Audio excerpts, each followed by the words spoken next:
Okay, let's talk about Taipei. It's one of the most packed, most expensive cities in all of Asia. You'd think, right, that every single apartment would have someone living in it. But the data tells a totally different story. It points to this huge paradox right at the heart of the city's housing market. Thousands and thousands of homes are just sitting empty. So that's the big question we're going to dig into.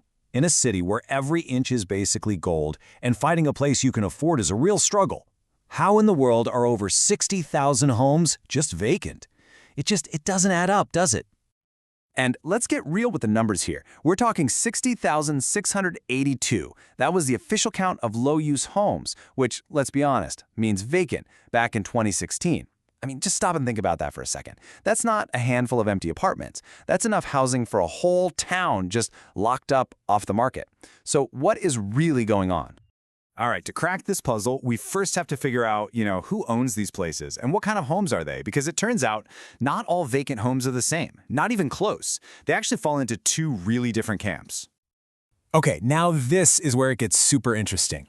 Take a look at this breakdown. The empty homes are all clumped together at two totally opposite ends of the spectrum. You've got a huge chunk, almost 55%, that are really old. We're talking over 30 years old.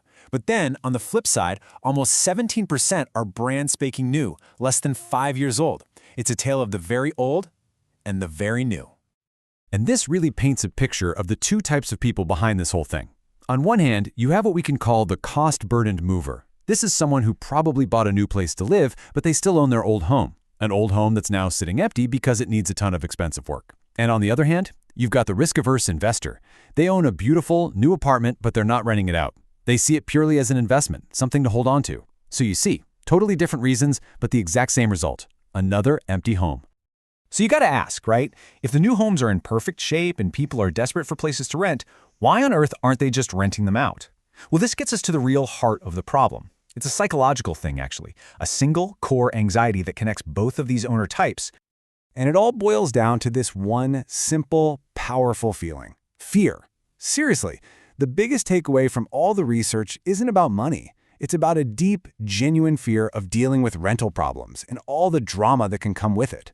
The potential headaches just seem so massive that these owners would literally rather make $0 than put themselves through that stress. So what are they so afraid of? Well, let's break it down. It's the fear of getting a nightmare tenant, someone who trashes the place or just stops paying rent. It's the thought of getting that 2 a.m. phone call about a burst pipe. It's trying to navigate all the complicated legal stuff.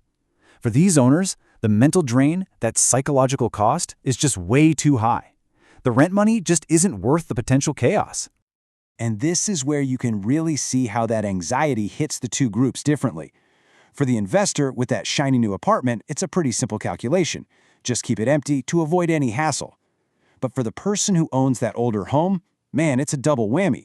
They're staring down a huge renovation bill, and they have that exact same fear of dealing with tenants and problems.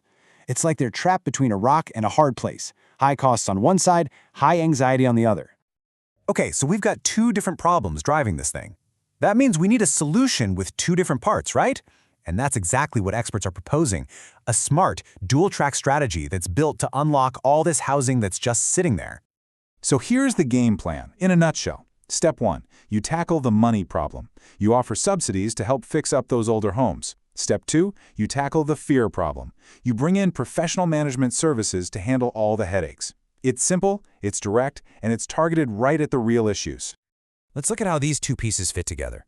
For the owners of those older homes, the renovation subsidies are a game changer. They knock down that huge financial wall, making it possible to get their places fixed up and ready to rent. And for everybody, owners of old and new homes, the professional management option is the key. It basically creates a stress-free buffer. They handle the tenants, collect the rent, deal with any problems. It takes that core fear right off the table. And there's one more piece to this that could really supercharge the whole thing. Tax deductions. Imagine if owners could write off the cost of renovations and those management fees. Suddenly, doing the right thing becomes even more attractive financially. It's that final little push that could convince a whole lot of people to finally open their doors and get their properties back on the market. So let's step back for a second.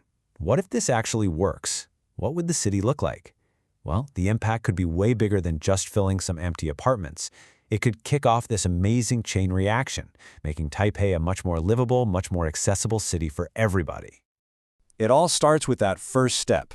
These policies go into effect, and thousands of owners, both the ones worried about cost and the ones worried about hassle, decide it's finally worth it. They unlock their doors, and suddenly you have all these homes coming onto the market. And with all those new homes available, the city's total rental supply just shoots up. I mean, it's basic economics, right? When supply increases, The whole market starts to shift.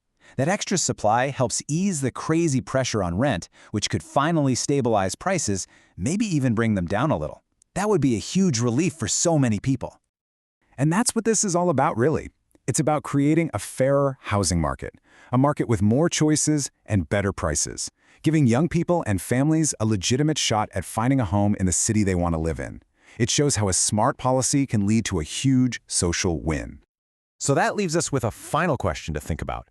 The whole situation in Taipei proves that sometimes the best solutions aren't about building brand new things. It's about being smart and unlocking the potential of what we already have. By really understanding the very human fears and the financial hurdles that keep these homes empty, maybe we really can transform thousands of vacant properties into actual, vibrant homes for people who need them.